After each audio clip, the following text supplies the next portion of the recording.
kind of got pretty cranked up there in a good way. Something up? Something up for you? Something up there? Something up? No. Just the tune got loud all of a sudden. Oh, I did some live on the fly mixing because it felt quiet. So I did some live on the fly mixing. It's the only way to do it. Yeah, well, as far as I'm concerned, we've been doing a lot of we've been in a studio a lot. Maybe some would say a little bit too much. Hence the fact that we're both fucked. Yeah, but I feel a lot better all of a sudden after you telling me how tired you were. Yeah. Because it made me real. You know when you have like a sort of a... Oh, I know. I don't know. You know, and many people in our world know. Yeah. When you decide that because you feel slightly off that you have like a life-threatening illness that you'll never recover from. Mayo Clinic mentality. Yeah, which is you get online. WebMD.com lifestyle. Yep. Lethargic, blah, blah, blah. This, and it's definitely that you have some kind of a tumor somewhere. Probably. So I was convinced that that's what was happening with me because normally my cure-all, even if I've been drinking or doing anything, is to go for a nice run or a swim, eat healthily for a couple days. Yeah. And I did it all, and I took a couple days off boozing, and none of it really helped. And then I realized we must have picked up a little bug or something. But like, it's weird, though. Can you get... Do we have mono or something? There's a lot of weird bugs going around. Well, your sister says famously that 1 million viruses fall from the universe every day. Yeah, and my daughter has gotten things where like she doesn't really have any symptoms and she's just like sick. I don't know. Yeah. It's like a thing. But energy for me is a big one. Yeah, it's so energy. When I don't have it, I'm pissed. Yeah, I'm not happy. I'm gonna go for a run. That's what I'll do. I'll go for a run and see what my body can do. Yeah, well, I tried that 2 days ago and it was hard as hell. It sucked. Well, but I did it. But I did do it. Yeah. Yeah. Go. Well, let me know how it goes. I'll let you know how it goes once I did it. And tomorrow I got a big day. You do, eh? It's a big day around here, and maybe it might even be the kind of thing that we've talked about before because people have sort of like followed my life over the past few years. Hay Day out at the farm here. We've not talked about it, but this is big. Hay Day. Yeah. Which is, I'm looking right now. This is as fucking pilgrim as it gets. It is, yeah. I'm looking right now out at a John Deere. Right now, I'm watching him. John Deere tractor from probably the 1960s. Yeah. And a Ford Tussler. I don't even know what you call it. It tussles up the hay after it gets cut. And I'm calling it a Ford Tussler. I like that. And then he's hooking up the baler right now, Cowboy Bill, real name. Lonesome Cowboy Bill. And I can barely hold this microphone. That's how tired I am right now. Yeah, and it just looks absolutely beautiful out there, the bales on the field. And tomorrow, we've got to load them all in the trailer and put them up into the barn. And I'm counting 200 plus out there. They weigh about 60 pounds each. So needless to say, between me and my nephew and a couple other people, it's a full day of very physical work. And I just really need to have more energy than I do today for that. So, well, welcome to Impossible Way of Life, your twice weekly Beatlesy podcast. Farming. Rock and roll farming podcast. Farm simulator podcast. I could get into farm simulator. Yeah, I mean, yeah. It's basically... The game. It's not that different from this, really, because there's other people out there... Oh, I know how to farm, dude. I played Farming Simulator. I know how it works. Yeah. Yeah. I know how it works. It's fine. Who's going to be eating that hay? Local animals. Yeah. Yeah. But certain animals don't like it as much. Just to stick with the farming kind of content, because people love this shit. They don't... we've got a lot of blackberry brambles out in our field this year. Yeah. There's a bit of concern around here that some of the local farms won't take it because some of the animals don't eat as much or it gets tangled in their manes and things like that. Mm-hmm. Tangled up in food. Exactly. Is this a Bob Dylan song? No, possibly. Tangled up in food. More of a John Wesley Harding era. Yeah. Simple... my main concern... Almost had a good one there. A simple twist of hay. A simple bale of hay. Yeah. Yeah. Yeah. I'm more concerned with what your dog's going to be doing, because he loves that hay. She does love the hay. But she also makes loves hay. She loves the hay day because there's a lot of people around, and she's a farm dog, and it's fun for her to just kind of romp around while it's She going figure on. out what's underneath all that metal, kind of discarded metal stuff near the barn yet? No, because she's really interested in that zone. She's been parked by it for now going on probably like 6-7 years. Yeah. I think there must be something living under there, and I've often thought all I would have to do is just move that piece of sheet metal and make her decade, basically. Yeah, literally. But for some reason, I haven't done it, and she just lies there for about 4 hours a day waiting for something to come out. Something to happen. But I might go do that after this. You should. I'd like to know. Film it.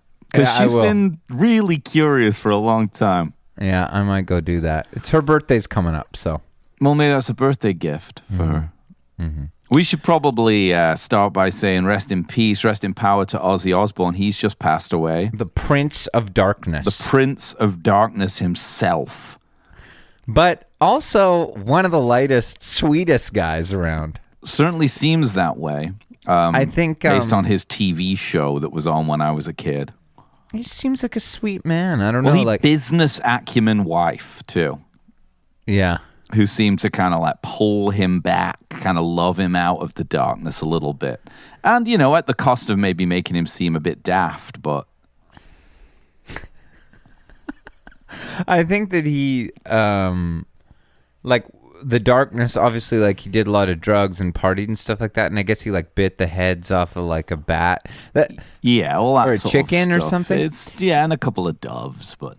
But I think that stuff was probably just somebody telling him to do it, you know? I think he just, like, didn't know when it was happening that it wasn't a prop. Yeah, and I also think that, you know, he famously said the music he likes is, like, Elton John and Paul McCartney, Let It Be. Well, These are his favorite. As someone who, you know, is essentially the kind of Rosetta Stone of heavy metal, I think that he... And it's not really a genre I'm hugely familiar with.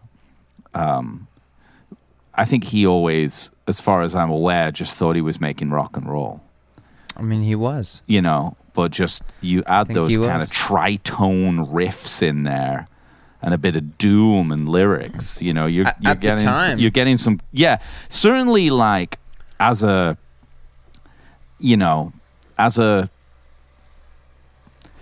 front man was maybe the first to truly make like horror and darkness, the pagan stuff cool. Really cool, you know? I guess he's the archetype of like that like unholy front man. And I think that his like if you know what I mean? Like he is the archetype. There's like Iggy. I'm trying to think if there's stuff. others. Iggy's not really like satanic though. Not satanic, no. But if you think about like Marilyn Manson, Rob Halford, maybe like Trent Reznor, even like Slayer, Iron Maiden, Metallica, like Hetfield, they're all for sure. They're all Aussie guys. It's a lineage. It's a different lineage to the one we deal with. And even like all the sludgy doom stuff, Sleep. It's a lead singer frontman though, so it's like it is its own unique. Like, what about David Lee Roth? Not really. He's more Plant. I think he's more because there's a Plant lineage that's different than Ozzy. Yeah, he's Rob Halford for sure. Judas Priest. I'll give you that one. But like Masters of Reality, that's kind of like stoner. Doomy, I guess. Sludgy stuff, and Paranoid Prior or Volume 4 After, like, Yeah, I'm just thinking about his sort of like presence on stage and like melodic, lead vocal delivery style and that kind of thing. Yeah. Like, and I'm trying to think of others who... what about like Soundgarden or something? Maybe. It's closer Alice than, in Chains. Yeah, there's probably some grunge lineage there. I think grunge is more than Plant, because Plant's like 80s hair metal. Yeah, it is. Which is exactly. grunge was rebelling against. Yeah. And so grunge would definitely probably be like, we're more into Sabbath. What about heavier? Billy Corgan? I don't think so. No? He's just... Yeah.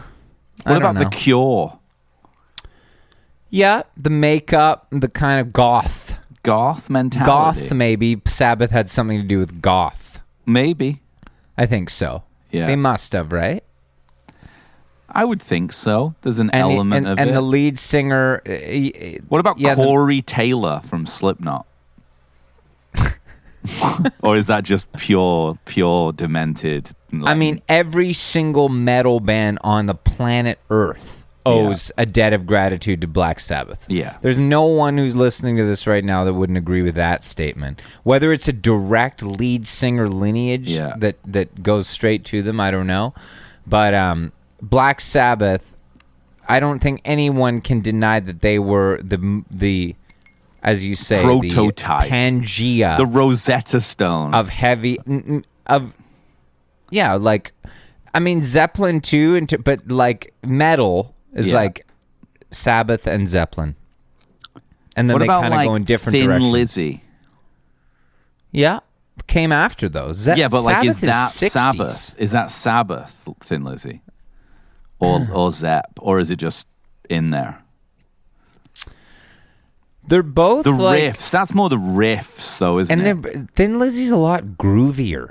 Yeah, but it's got the doodle-doodle-doo, jazz chords and stuff. So that's maybe Tony Iommi as well. Actually, yeah, Tony Iommi. Sabbath does have some stuff like that. I think that like more of the band itself than Ozzy, where we should be talking about Ozzy. It's like they might be the band who, like, even more than anyone is like the sacred riff. Yeah. You could argue that Iommi's up there in terms of he was in our Guitar World Championship, right? He came up against someone hard like Mayer first round. Someone's got crushed. Yeah, see, Motorhead. Yeah, sure, yeah. It's a lot, few bands here I'm not too familiar with. Doom metal. Yeah, that's Pentagram, what I think. I think Candlemass. I think Doom comes from Masters of Reality, because it's like, Sweet Leaf and shit like that. Sweet Leaf is fucking awesome. Yeah, I think that's more that, like Sleep. Talk about a riff and stuff. Is that bono? We'll throw it on right now, dude. Let it rip. Dude. That's a fucking riff, dude. Sweet Leaf. Oh man, that gets me fired up.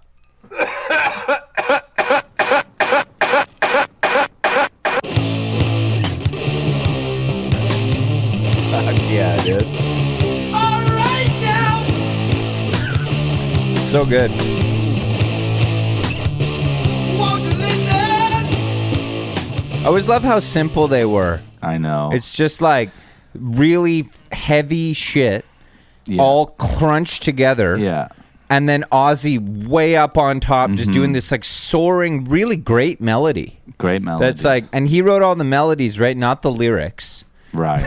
Lyrics were famously written by Geezer Butler, the bass player, who's got one of the most stylish bass vibes. Yeah, oh, totally. The big fingers style. And like playing around the 12th fret, just like and hard, playing heavy with the fingers. Oh, yeah. Well, you can't fake that music, I don't think. No. You got to really believe in it. I had this conversation recently. You can't just like do that music. You have to kind of be summoning. I love when be involved. It's so Spinal Tap too. When they asked him, he's like, I was just reading all sorts of books about the occult and things like that, and I found it very interesting. So I would just jot things down in my little notebook and give them to Ozzy, and then do it'd as be thou like the most wilt. intense lyrics. children of the grave. Yeah.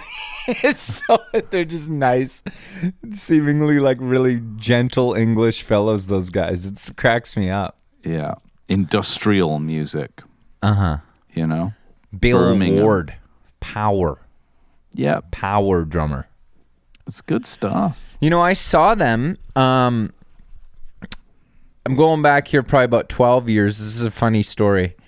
At Rogers Arena. Nice. Different drummer, though. Okay. It sucked.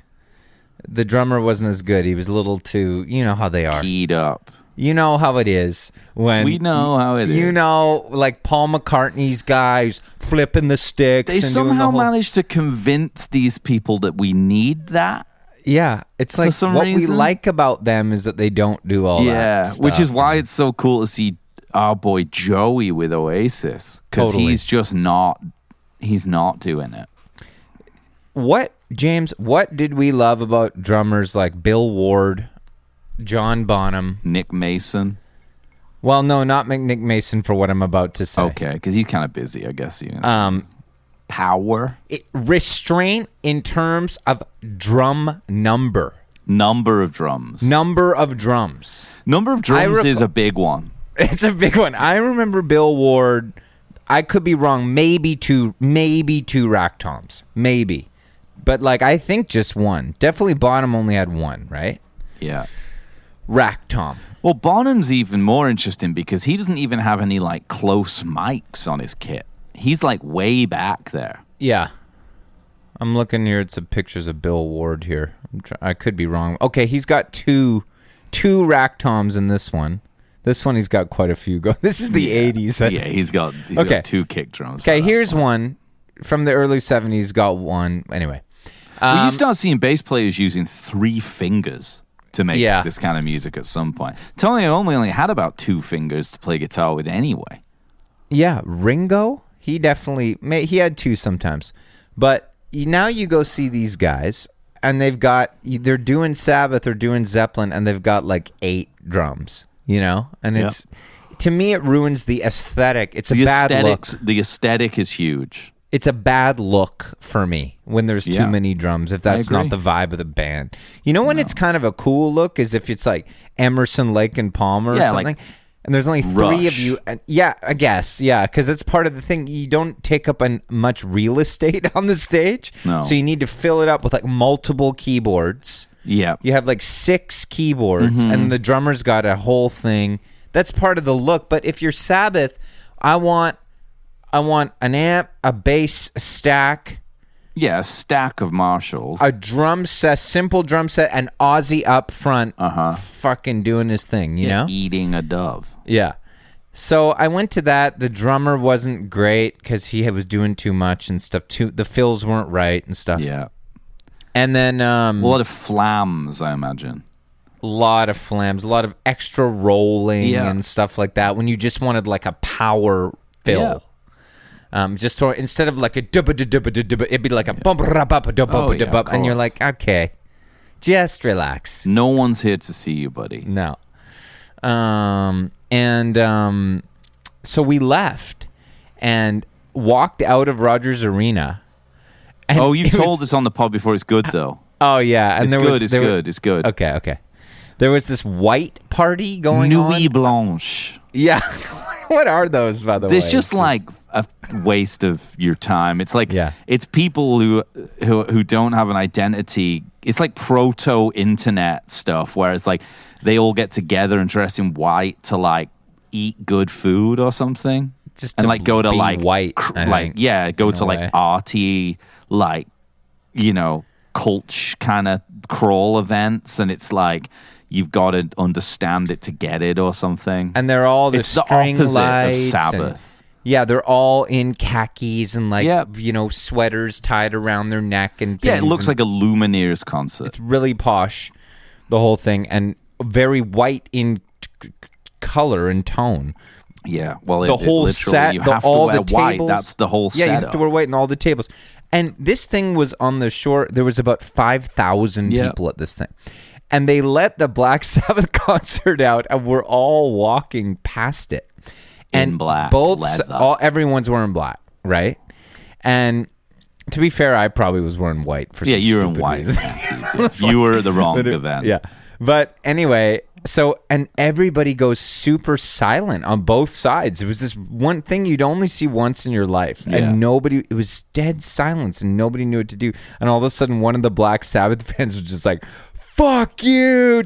And then we all started screaming at them and they started screaming back. Yeah. And it was just the weirdest thing. It was like, we all hate each other for no reason. It was like, this is just what we're meant to do in this moment. So fucking true, man. And isn't that the truth, about society? That's really? my only Black Sabbath story. So, Well, rest in peace, Ozzy. And, you know, I go think on. he's going, even though he's the Prince of Darkness. He's going up top. He's going up there. Of course he is. He's going up there. So my dad had a lot to say recently. He's kind of been on, because he went to see Robert Plant in Right. Lucca in the Piazza.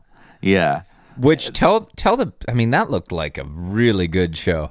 Yeah, to me. my dad said it was incredible. They said they had a great time. He's playing in his Piazza in Italy, and he's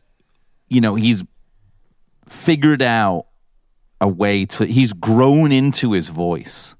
Yeah. I mean, my That's dad what I sent a took video from of he opened with Ramble On, a kind of like folk jazz kind of crooner version of Worked. Ramble On. It worked. And then We he were trying to played figure out For the what they do. Turnstiles by Neil Young off on the beach, which was Big very Neil guy. interesting cover. Big Neil guy. Yeah. Robert Plant. Big Neil guy. Yeah. So they said it was great. And then my dad got really interested in me. So he was like, listen, this guy's a technical singer, Yeah. And I was like, yeah, well, he's not at the top of that. And he's like, oh, make no mistake. This guy's technical. So he's been kind of like, I don't know if I hope he's never listened to the podcast, but he sent me a good message yesterday, which was, because we were talking about Rock and Roll Heaven. Let me just pull this up. Yeah. My dad sent me, this is also like at midnight his time, so he probably, had a few. He said, this is after us just talking casually on the phone. Message from him. Regarding Rock and Roll Heaven. Email, rock and roll heaven. He says, this is his thoughts. Yeah. Elvis will probably always be in charge. But how would some of the lesser, quote unquote, bigwigs feel when, say, they hear that maybe a Dylan is on his way to take over their place in the inner circle? Some may have felt it recently with Brian Wilson arriving. Mm-hmm. You know what I think of that as? A little bit, in the Mafia? Because Yeah. I think it's a lot like the mob. Well, it's in Vegas. This whole thing. It's It's like a strip, Sopranos or whatever. But when you've got like a mob, it's like the made guys, the Yeah. bosses, right?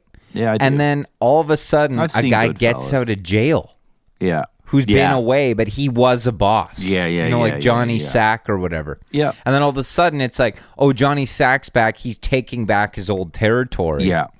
And now, and then somebody's, well, I've been running that crew. Yeah. Like for 20 years now. And it's Yeah. like, it's too bad. He's got the Yeah. the cred. It's Dylan. Yeah. It's Dylan. It's Dylan. Like, And you're going to have to take a step down. Yeah, step down. It's Dylan, and it's like Jim Croce. Exactly. Jim Croce's like, I've been running this crew, man. Like, what do you mean? It's like, sorry, like Bob, Bob's paid his dues.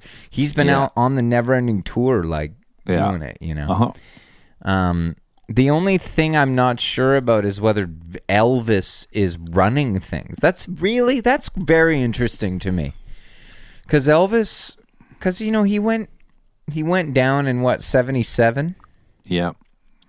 So your dad's suggesting that Elvis, he kind of went up there, not in the best shape of his life. No, but you go in at peak you, I think, don't you? Okay, so he goes in, he's like late 50s Yeah. Elvis, and he's like, I'm taking this fucking place over. I think vibe? so. I can see that it. kind of guy? I guess so. I guess he is. Yeah. Like Buddy Holly's fine with it. Yeah, Buddy Holly, he's probably too young and... Well, he's just like, he set it up. He did the groundwork. Yeah.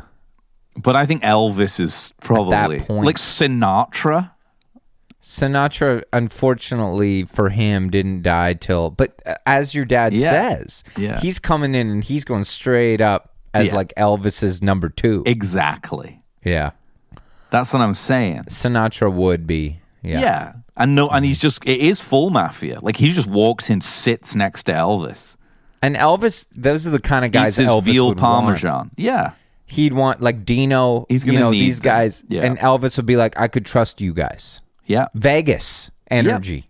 It is. I can Where trust he's like, you Elvis guys. is like, these fucking hippies. Yeah. Like Jim Morrison. He's like, these fucking guys, you can't trust these guys. They're too wild. They're too crazy. Yeah. The younger guys. There's no class. There's no class. There's no class. Yeah. This new generation. There's no they, class. They don't do anything the same way. Yeah. There's no respect. There's no class. No respect for the old ways we did things. Yeah, exactly. You know? And Frank's like, not to worry, worry, Elvis. Me and Dino, we're gonna get everything sorted up here for you now. You just sit back. You're Enjoy the boss. your meal. I don't want you to I don't want you to be worried about any of this shit. Yeah. I don't want you to be worried about anything. You sit back. You enjoy yourself.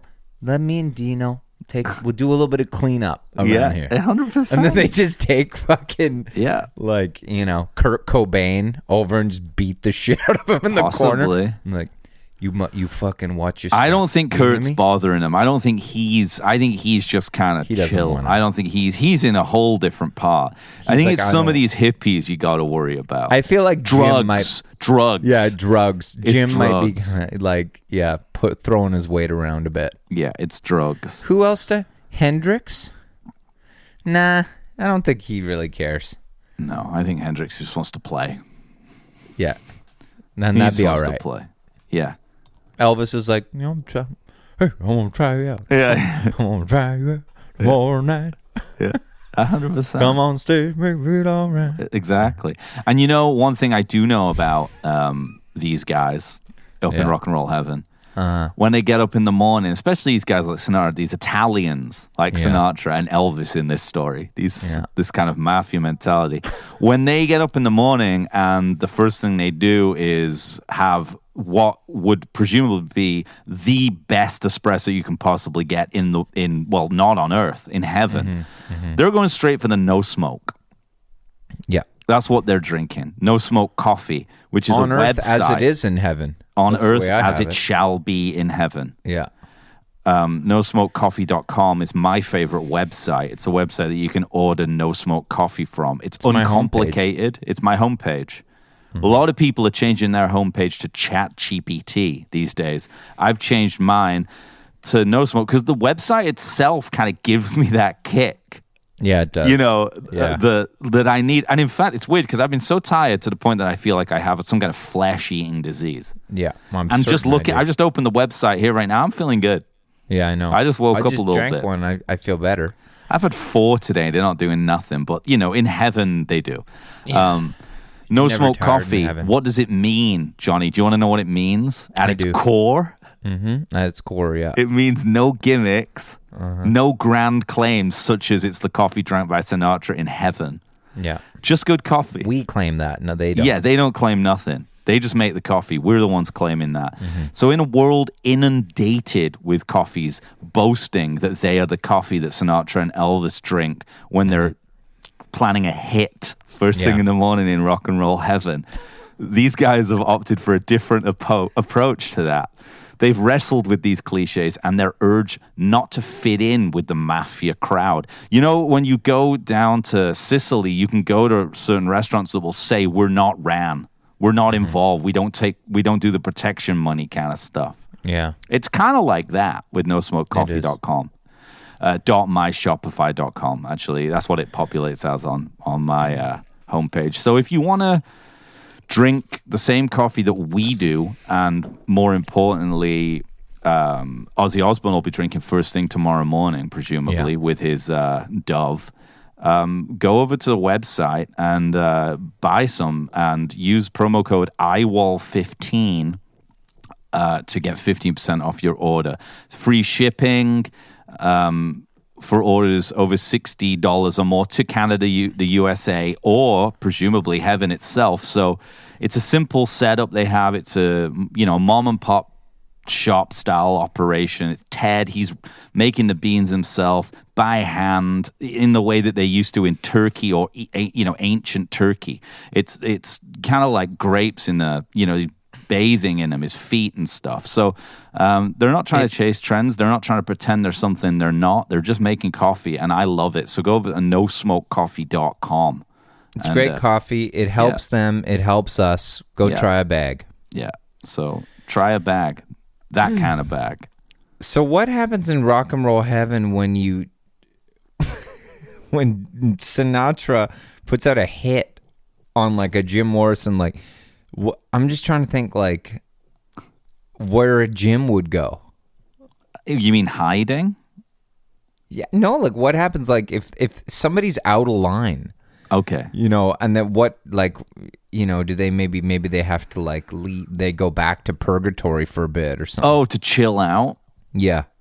St. Peter comes from them. Big for their britches. Yeah, possibly. There's like a little kind of, maybe they go back down to the smaller clubs. Yeah, you know who I think's kind of a big wig up there? Yeah. Sam Cooke. I think he's important. I think he's got a nice energy to him that I think Frank and Elvis would respect.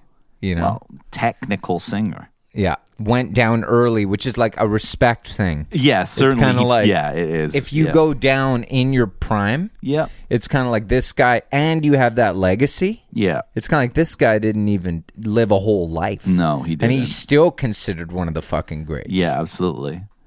Well, I think that like they'll, you know, I think especially if it's not a drug-based thing. Yeah. You know. I don't think they respect drugs. No. Those big guys. Well, Elvis is tricky. Well, no, he doesn't though. But food. He thinks.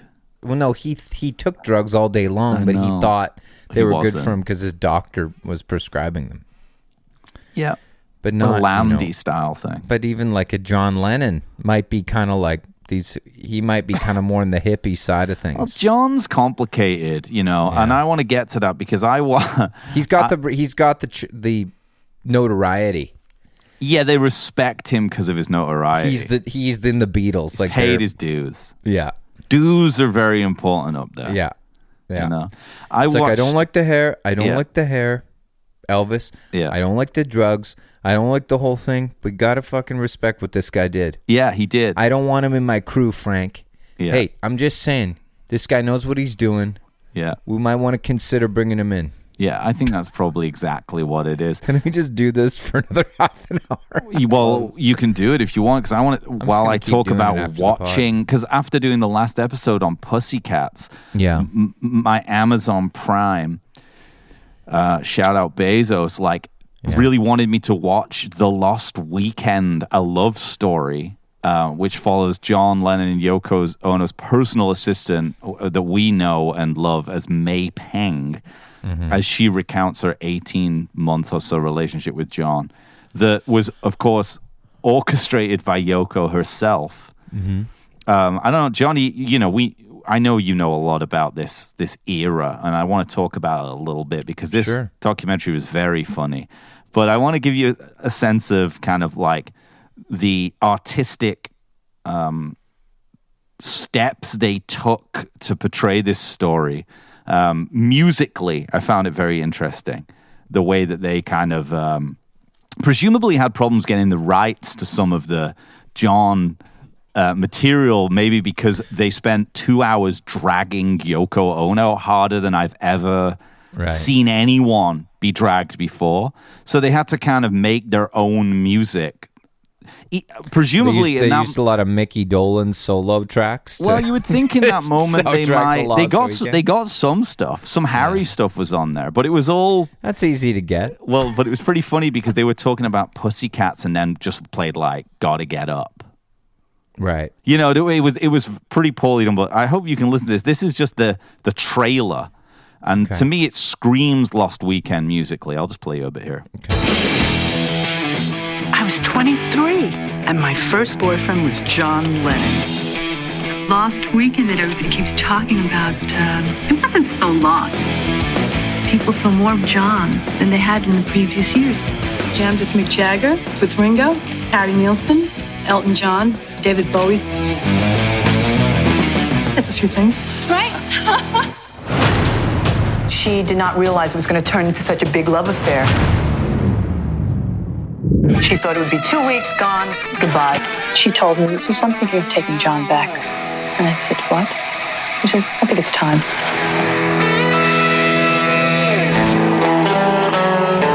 Beatlesy now. Kind of day tripper. Yeah.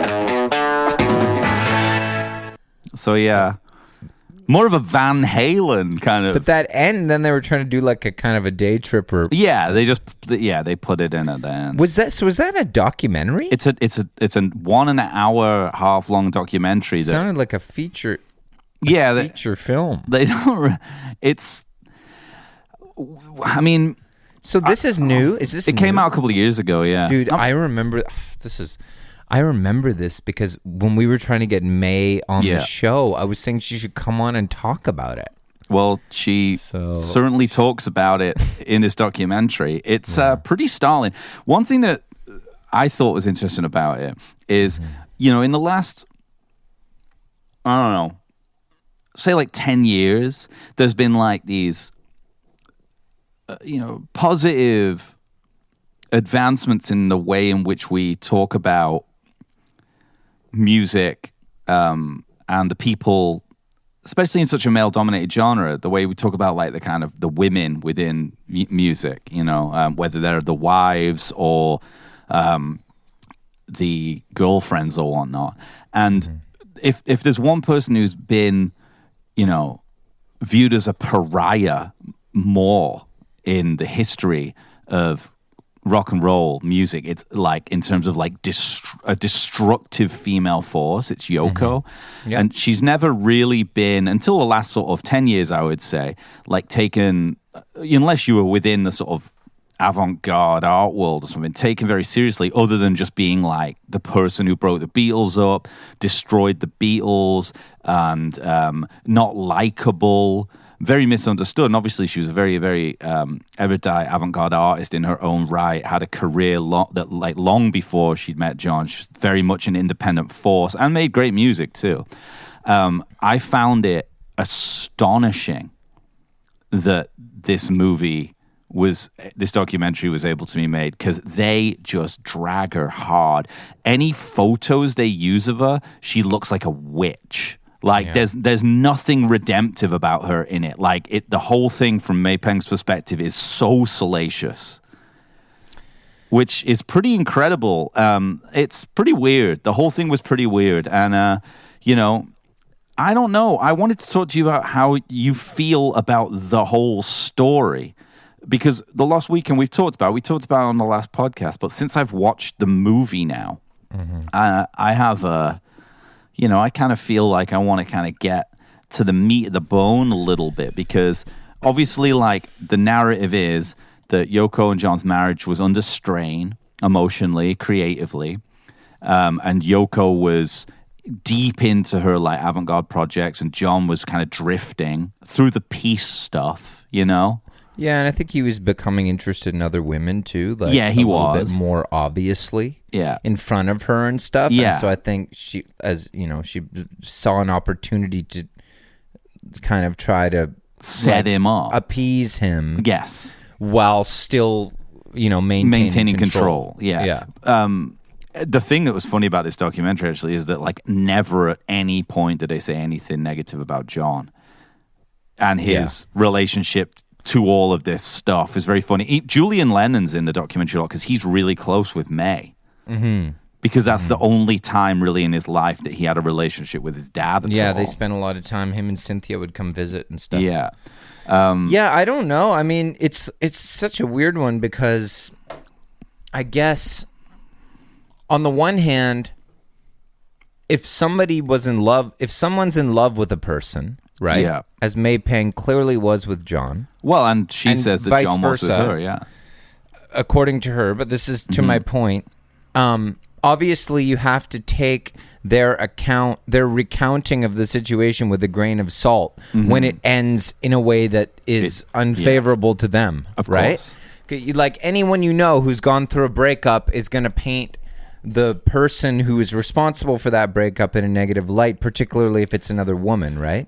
Well, but maybe, but you also would think that like maybe by 2023 you're kind of over it. She was crying on this documentary. for Doesn't John. seem like she's that over it in the book. Well, that was in the 80s. Yeah. This is she's crying, saying John and her were just about to buy a house. I think she wanted the house. I think that was a big part of it. Well, I think, yeah. But, there's a lot of things, there's a few things in the book that a lot of it I do believe. I mean, she's... Sure. It would be hard to make up a lot of the stuff, but...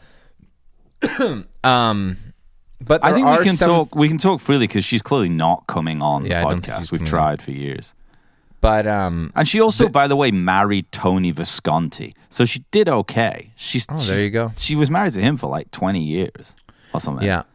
But I think there's a couple of things in the book that were sort of red flags for me.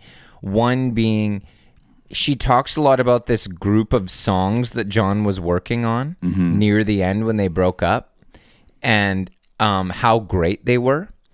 And I think one was called like a city like Miami or something. Yeah. And she was like, it was so good, and I wish that I still had like the tapes of the songs because they were like the best songs he'd ever written. And then she sort of implies that then he went into the studio 4 years later and recorded them with Yoko, and they ended up not nearly as good as they were. Yeah. And she's like, for instance, Miami wound up being called Watching the Wheels. And I was like, I'm like, that one turned out pretty good, I think. Yeah. So stuff like that, not that I'm trying to say but stuff like that made me think that like her, that she really thought that like everything to do with John and where his writing was at and where his life was at was so much healthier and better when they were together. And I just don't know whether that's true or not. I suppose that it's like, you see the footage of John, or like what we know of John during that time, is he's just partying his face off, which is, maybe that makes you happy, but it's pretty destructive, right? It seemed like it was the most destructive period of his life, aside from maybe some of those Beatles tours that have also been... There's some really good books about those Beatles tours that they're pretty chaotic too. In the early days, but I don't know. It doesn't seem like it seemed like I've spoken to Alex about this quite a bit, and it seems like John was the kind of person who kind of needed a Yoko. Yeah, sure. Needed someone to rein him in a bit. I think his mother died when he was very young. Right. And I think he needed a motherly figure. Right. To kind of like keep him under wraps. Like supposedly Yoko phoned them when they were in LA and was they like, mentioned that. Yeah, can you not like make sure he doesn't drink too much? Make sure he doesn't do cocaine. May wasn't drinking during this period. She was just hanging. Crazy. Yeah. To think about what she would have, what her impression of the whole debacle would have been. Yeah. Yeah. She was just kind of hanging out. Yeah. So, but I mean, like, and I guess like when it finished, he does just cut ties with everything and just chill for 5 years and just be a good guy. Yeah, maybe he felt he needed to kind of like clean up his act a bit, Yeah. Well, they just kind of go for walks around New York, and I mean, he wasn't making music, but I don't really know about. I would like to know more about that mysterious period afterwards. Yeah.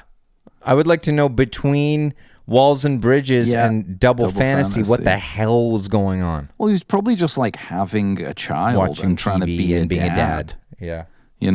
And with the luxury of, I think the other thing to think about, first of all, like the documentary is good to watch because, and I'm sure there's other ways, there's books, right, about it, but like her photography is amazing. Like, or like the documenting of that period of time is really interesting. Because she took some amazing photos of John that are like, I suppose like him for the first time not being a Beatle or not being John Lennon. Like he's not, because like the post Beatles John is like super intense.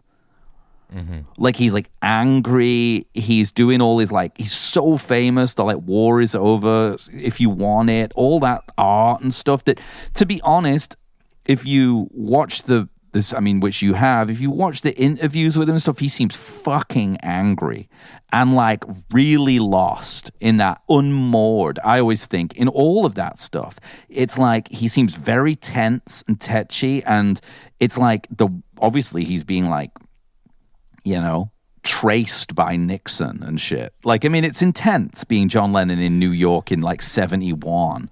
Yeah, I 72. Think he's so holding he gets it together pretty good considering. And then he kind of gets to, for the first time, like just be a person, which is a luxury and a privilege in a sense, that he gets to just go to LA, hang out with some buddies, drink a load, not be a Beatle, go to like Disneyland and stuff, like do stuff, which is probably like nice. And maybe he kind of spiritually after that, like got kind of connected with himself in a way and was like, oh, I feel like I don't want to do this party and stuff anymore, which was like my lost weekend, and I want to go and have a life with the woman that I love, Yoko.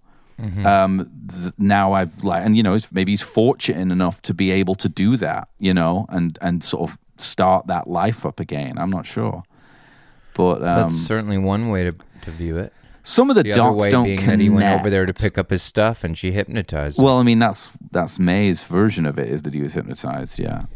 That he was 100% hypnotized by Yoko's hypnotherapist. Yeah.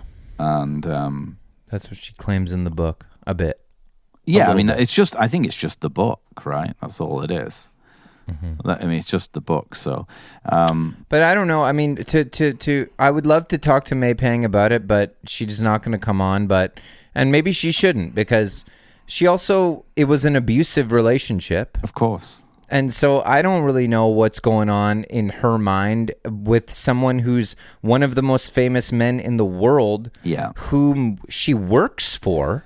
Who she has a sexual relationship with that is occasionally abusive when he drinks. Yeah. The whole thing sounds pretty fucked up. Yeah, to me it seems pretty weird. And also she's very young. Very young. She's young, and then he kind of leaves her, and of course she's like this young, like sort of, probably a little bit sort of traumatized person. And I don't know. I mean, I wouldn't even want to begin to claim to understand where she's coming from with all of this or how she feels. But John definitely in the book comes across as the worst person. Yeah. Not Yoko. Yoko comes across as like a savvy businesswoman. Business acumen. She comes across as like, it's 5 o'clock. Like I'm ringing, like Yoko's still like managing their affairs and stuff. Absolutely. Like, and John's just like, he's like a child running around on a playground in LA with all of these people. And like May's just basically there. Babysitting him, and as someone that Yoko can talk to and ask about how's John, because John's just like an unreliable person to talk to at this time. And then John seems like he literally blacks out and is completely the next day doesn't remember that he was doesn't remember anything and acts like a psycho. That's what the book says. Yeah, there's a bit of that in the documentary. But that he's really sweet and tender. But it's mostly directed at Yoko. Like there's a moment in it she says that when she was working for them both, Julian would call as a kid, and Yoko, any calls that went to John had to go through Yoko. And Yoko would be like, he's not speaking to Julian. And then eventually, after like him calling so many times, she was like, it's Julian again. And Yoko said, you can put him through this time, but don't tell John he's ever called before. Say this is the first time he called. That stuff, I definitely believe Yoko, there was some evil there in terms of like her trying to keep John and Cynthia and Julian apart. Right. I believe that. Yeah. And that's not cool. But again, John, be a man.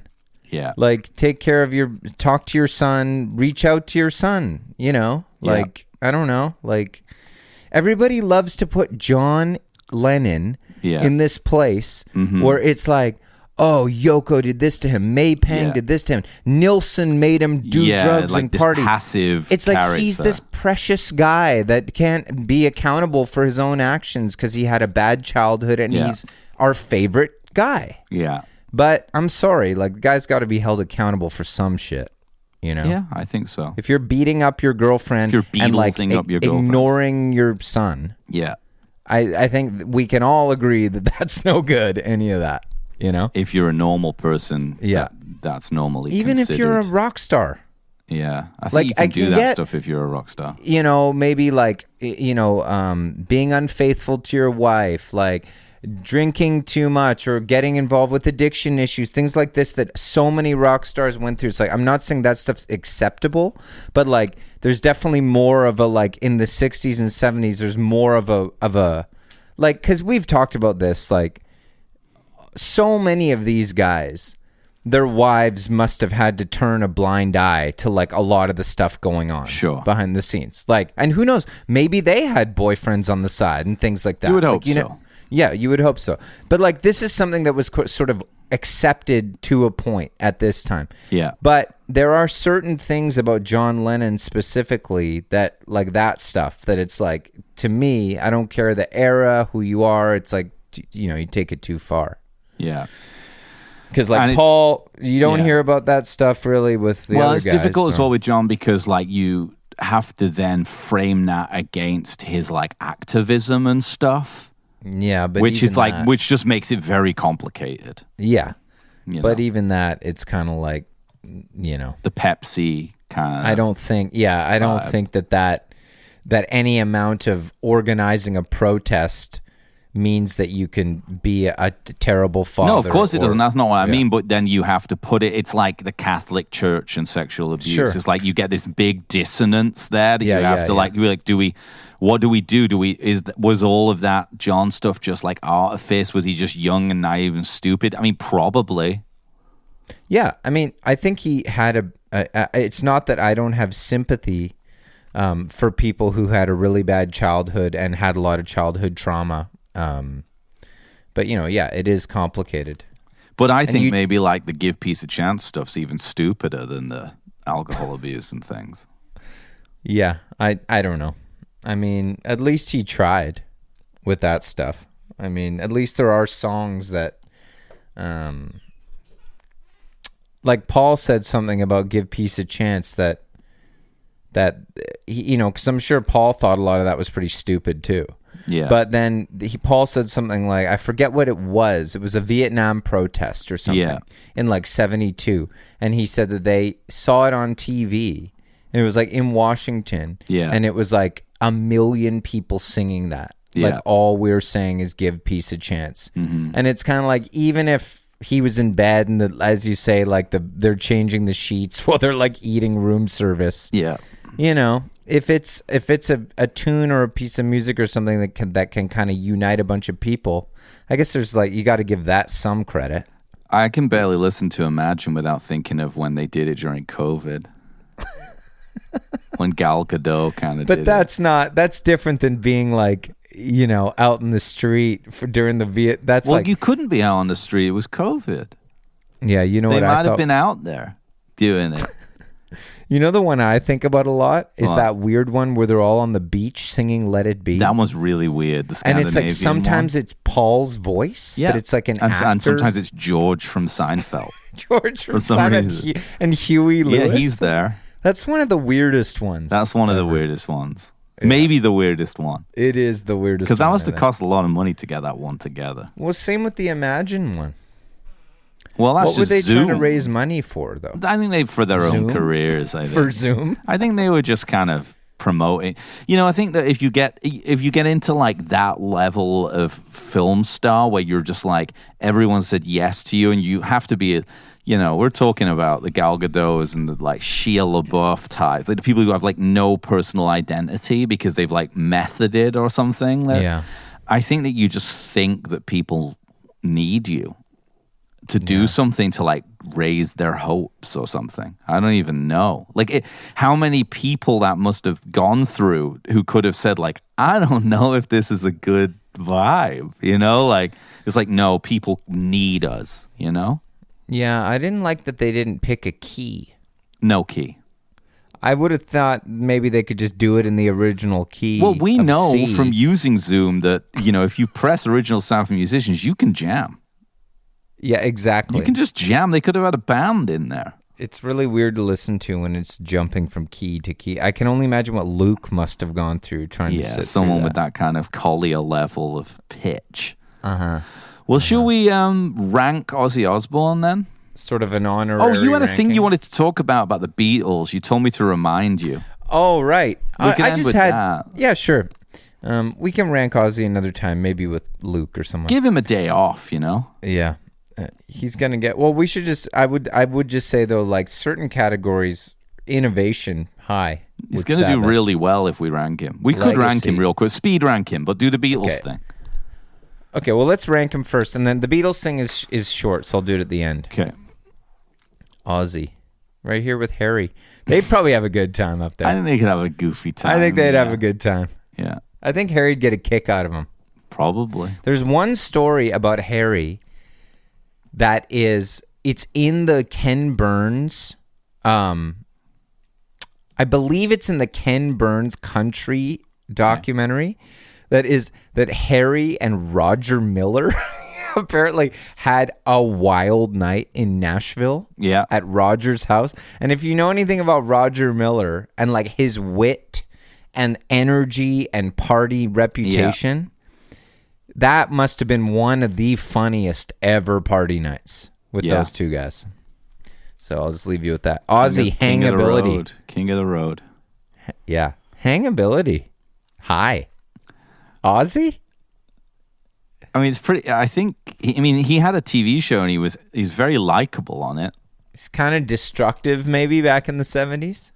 A bit of both. I go 6 or 7. 6, I think. 7. Hard to Ozzy? understand him when he talks. He's funny though. 7's fine.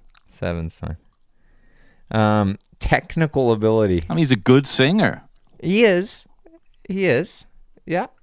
I think he's got 7. the thing about him is he can sing even when he's like can barely talk later in life. You get him on the mic, he sings great.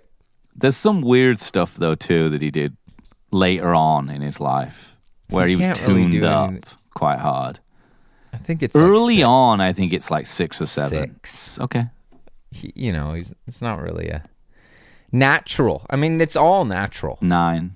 Yeah, 9 for sure. Live performance, 10. pretty good.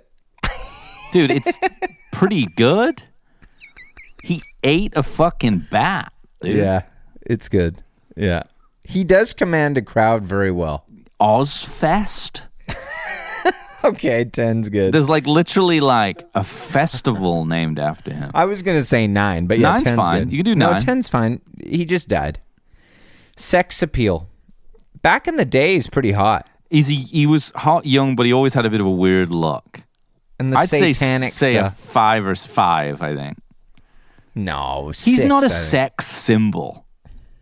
Let me look up some photos of him as a young man.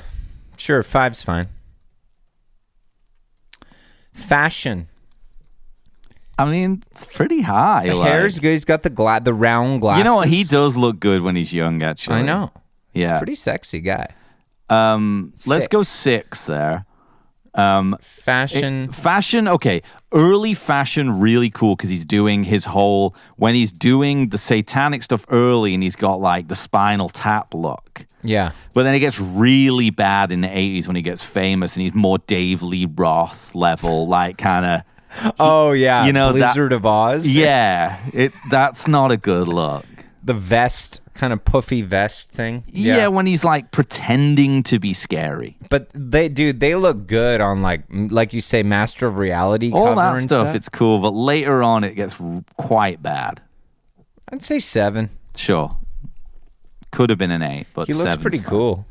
But the glasses and the cross necklace and pretty everything. good. Business. High. Yeah.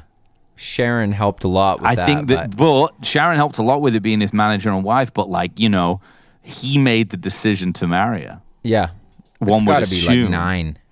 Because like for a guy who didn't, and he was big through the 80s. He was bigger in the 80s. Then he had his show. Like he did well for himself. He's one of the richest men in Britain. Yeah.